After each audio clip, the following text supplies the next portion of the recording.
everyone, this is Mara the Reading Hedgehog with my video review of, I grabbed the wrong book, just a minute. I grabbed the first one, I meant to grab the second one. Okay, I'm back with my review of Diamonds and Deceit by Leila Rasheed, the second book in the Somerton trilogy. I grabbed the first one. Yeah. Synopsis time. I just noticed how pretty the back of this is. Ooh. Okay.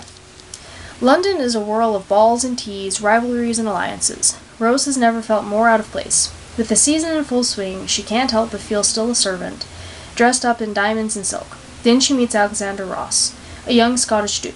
She has heard the rumors about Alexander's sordid past, just like everyone else has. Yet he alone treats her as a friend. Rose knows better than to give her heart to an aristocrat with such a reputation, but it may be too late. Ada is engaged to a handsome man who shares her political passions and has promised to support her education. So why does she feel hollow inside? Even if she hated Lord Fenton, she would have no choice but to go through with the marriage. Her father's heir seems determined to bring her family to financial ruin, and only a brilliant marriage can save Somerton Court and the Averleys' reputation. Meanwhile, at Somerton, Sebastian is out of his mind with worry for his former valet Oliver, who refuses to plead innocent to the murder charges against him, for a death caused by Sebastian himself. Sebastian will do whatever he can to help the boy he loves, but his indiscretion is dangerous fodder for a reporter with sharp eyes and dishonorable intentions. So I gave this book 4 out of 5 strawberries. I really enjoyed it. It was a lot of fun. This is perfect for anyone who likes Downton Abbey, and I love Downton Abbey. So obviously I love this. This is like Downton Abbey for teens. I mean, it's almost, yeah. It's very similar. But, I mean, to be fair to the author, it is very hard to write a story set in the Edwardian era and not have similarities, because conniving maids and scandal and things like that, those were common. So, you know, you're going to have those kind of things because that's historically accurate. But anyway, this was a great sequel. The characters I loved in the first one, I loved them even more in this one, or I loved them the same, or I hated them.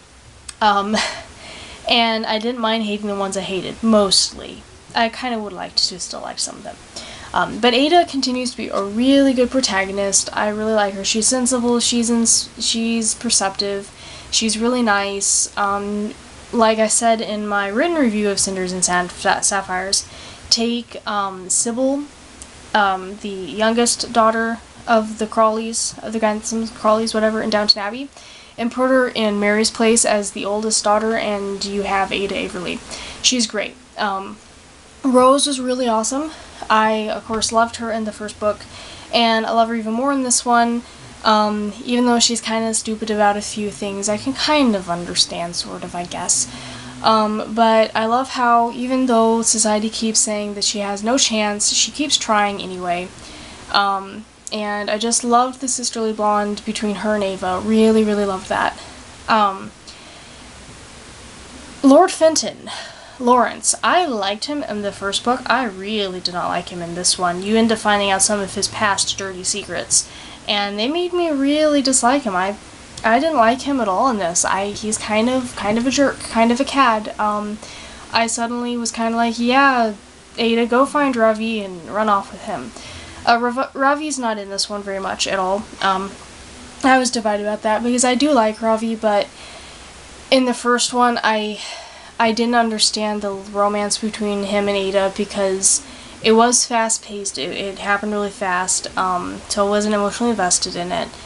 And in the first one, I liked Lord Fenton. He had himself already set up financially, and his future was secure, and he was supporting Ada and wanting to go to university, and he was fighting for women's rights, and I was like, he's really nice, but he shows some of his true colors in this one, so yeah, I kind of was like, go for Ravi, yeah, totally go for him.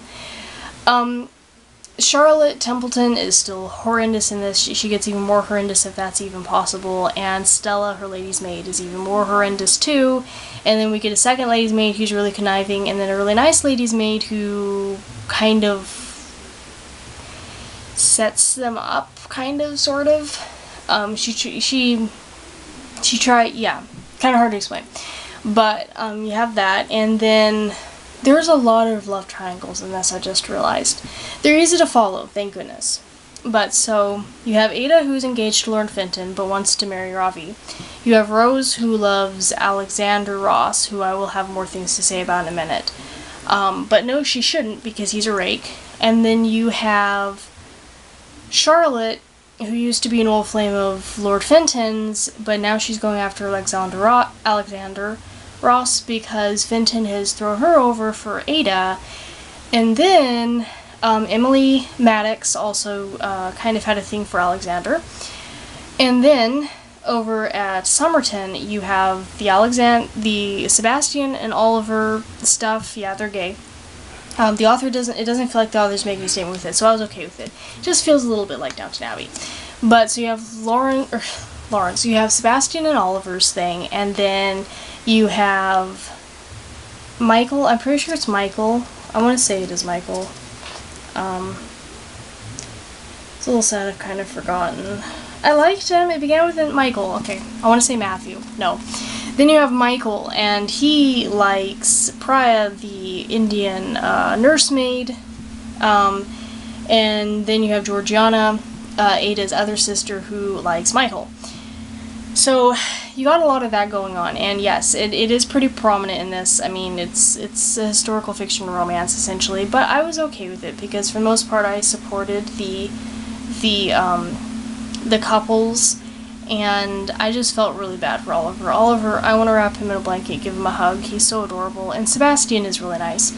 I didn't really like him in the first one. He did some things I was just like, really? That was really jerky. But he shows his better colors in this one. Alexander Ross, the Scottish Duke who's a rake.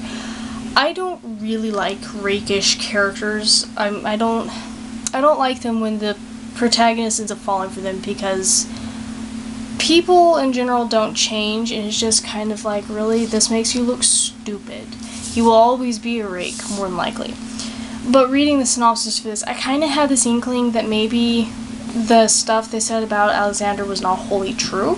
So I was kind of prepared to like him, and I did like him. He's very quiet. He doesn't care what society says about him. He's going to do what he wants to do, and I understood that. I was kind of like, yeah, do that. And he was really nice to Rose, and genuinely seemed to like her. And it does kind of turn out that a lot of what society said about him isn't true. I mean, there's some truth to it, but it's not as bad as society has made it out to be, which I was really glad, because if it had, then I would have been like, Rose, what are you doing? But I did like Alexander a lot. He was a gentleman. He was very nice to Rose. He conducted himself mostly appropriately. He was not a flirt, not really, but I really liked him, and yeah, this was full of drama. You thought the first one was full of drama, this has it like times 10, and probably, I know, if it was not for the era, I wouldn't like it, but I love the era, and just, yeah, the era totally makes it, because the writing style is beautiful, and the dialogue is beautiful. And there are lots of characters to like, and lots of characters to hate. And this one ends with the outbreak of World War I. Yes, I know, sounds like Downton Abbey. But I guess you can't really write in this era and not have it end on World War I. My main complaint is the ending stuff was surprisingly really wrapped up. Like, it could have ended where there was not going to be a sequel. Kind of. There's going to be one, it's going to be a trilogy, but for a moment I thought it was going to be a duology. And I know there's going to be more drama for Sebastian and Oliver, but Oliver's trial and stuff was really fast. Like, that part of it got wrapped up really quickly. A little quicker than I would have liked it to. But overall, this was a really great sequel, and I can't wait to read. I think it's going to be called Emeralds and Ashes. It comes out next year. Or maybe it comes out... No, it comes out next year, because this came out this year. And this is perfect for Downton Abbey fans, of course, and people who like historical fiction that has drama and scandal and things like that, but it has likable characters at the same time. And I just cannot wait to see how all of this concludes. Yeah, so any questions or comments you can leave below, and if you want to read my review, you can follow the link that is usually there. And until next time, I will see you later. Bye.